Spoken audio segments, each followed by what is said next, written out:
Всем привет! Сегодня бонусное видео об отношениях с корейцами. Еще немножечко информации, которая не вошло в прошлое видео, но я думаю, она тоже будет полезной. Начнем с того, что найти, конечно, свою пассию сложно в любой ситуации, в любой стране, даже в своей собственной. Такие вещи, как сайты знакомств или приложения, всегда заводят в замешательство, и рано или поздно вы найдете свою половинку. Здесь то же самое, но тут вы можете прибегнуть к двум вариантам. Либо лингвистические сайты типа TalkTalkTalk, PenPal, HelloTalk и многие другие. Либо же, конечно же, если вы приехали на долгий срок, и мы, в общем-то, говорим про длительные отношения, то у вас, скорее всего, уже есть корейский телефончик, а значит, вы можете скачать себе корейское приложение Сагейтинг, их много. И там вам будут писать в большинстве случаев, как вы понимаете, люди, которые хотят вас на одну ночь. И выглядит это примерно так. Ты представляешь, он меня позвал в мотель. Ты прикинь? Я что-то не понимаю, но они, по-моему, все помешаны на мотеле. У меня что, на лбу написано? Подожди, эти признания.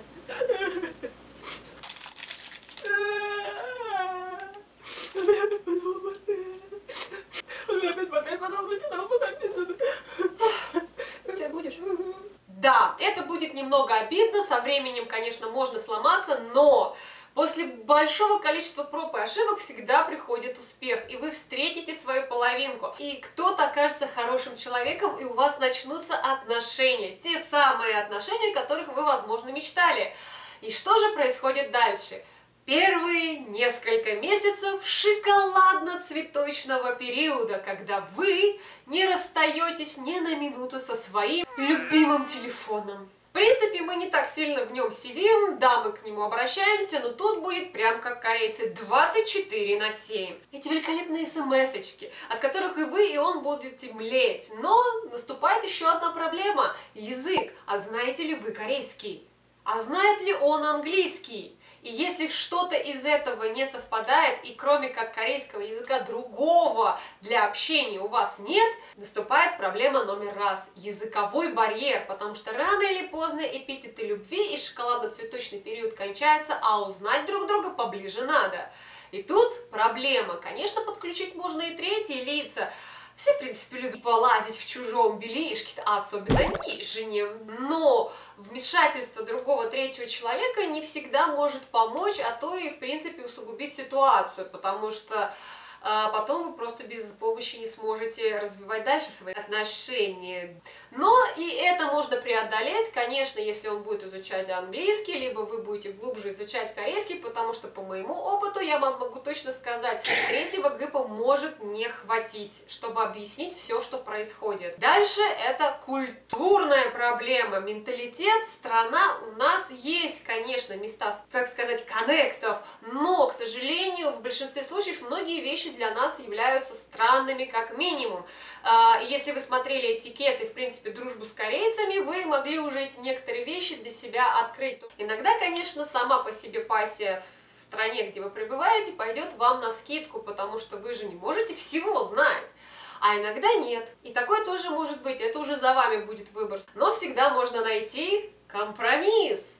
И в этом случае вам поможет только язык, ну или наверсхаджок. Там, в принципе, теперь есть огромное количество слов, и он русский, так что, в принципе, да. Но без изучения корейского языка, к сожалению, никуда.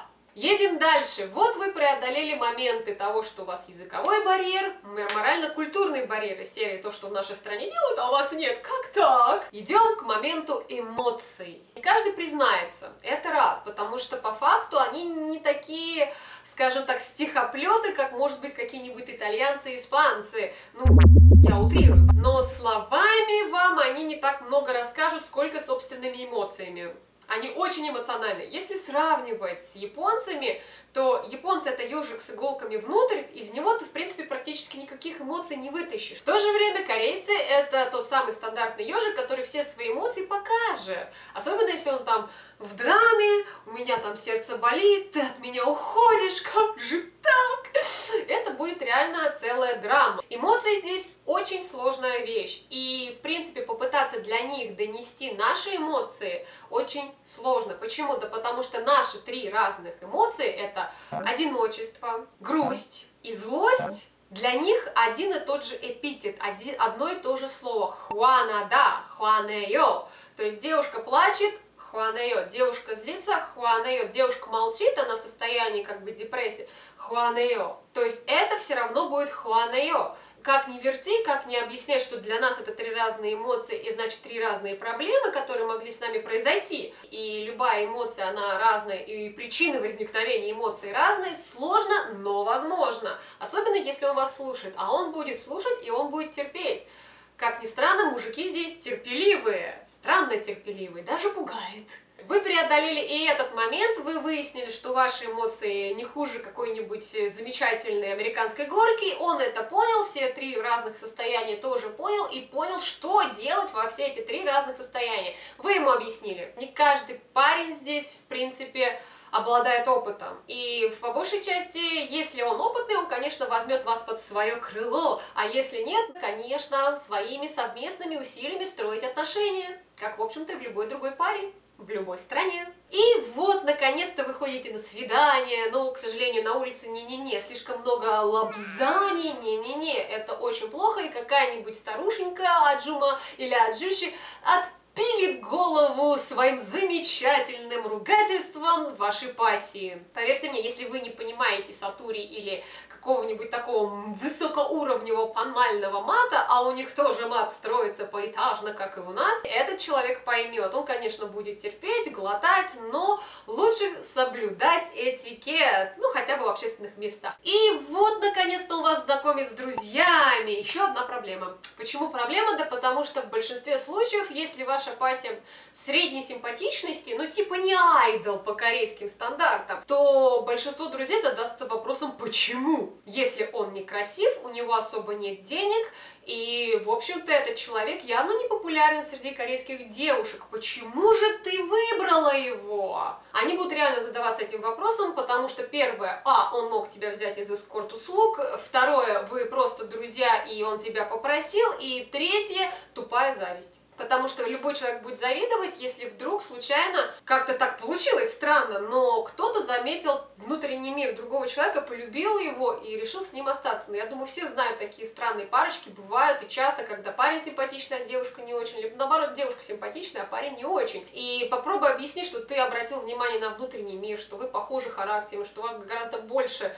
интересов общих и не очень общих, и вам просто как-то интересно друг с другом-то. Что там начинается, а он вроде некрасивый, вроде не популярный, да и работа никакая, и вроде нету денег, а почему ты с ним? И они будут либо шутить жестоко и с ним, и с тобой, проверяя вас на крепкость отношений, то бишь на прочность. Этого пугаться не надо, зависть будет и со стороны девушек, если это мужчина, и со стороны парней. Со временем они узнают тебя ближе, они узнают, что ты хороший человек, что ты душа компании, что вообще вау, как это все круто, и ваша страна вообще-то начинает уже быть интересна даже им. И тут начинаются запросы. А нет ли у тебя подруги для меня? Или друга для меня? Потому что они видят реального человека, они с этим реальным человеком общаются, и они понимают, где они были неправы. Но таких реальных отношений очень мало. Примеров для них, ну, очень мало. В основном, конечно же, это коллекционирование, мимо пролетали, в отпуск ездили, и вот такого варианта. Поэтому картина не успевает создаваться. И первое, что будут, конечно, делать друзья, они будут вас сравнивать именно с такими вариантами. Но, поверьте мне, если они проникнутся к вам, всеобщая любовь, лицо нашей страны тоже как бы приобретет более живой, здоровый оттенок. Потому что уже неоднократно и не раз слышала запросы даже в свою сторону по поводу, а нет ли у тебя такой подруги, как ты, добрая, милая, нежная, терпящая. Как ты только вообще за нее вышла замуж-то, непонятно. Но это другая история. Да, мы иностранцы, мы другие. Могут измениться люди, если это любовь. Они могут даже сами этого не заметить. Со мной тоже такое произошло. Во мне произошли множественные изменения из-за любви. И пройдя все испытания со своим любимым, все ссоры, распри, вы нашли наконец-то общий язык, вы любите друг друга, и спустя полгода, а то и год, вы все еще вместе. Это показатель того, что вы еще не скоро можете расстаться. Ну, не считая некоторых нюансов. Здесь волков боятся в лес не ходить, любовь такая штука. То приносит боль, то приносит наслаждение. Бояться ее, конечно, не надо. В любой стране можно найти свою пассию. Никогда не сдавайтесь. Надеюсь, что это видео понравилось вам. Ставьте пальцы вверх, подписывайтесь на мой канал за новыми видюшками. И до новых встреч. Пока-пока. Любовь.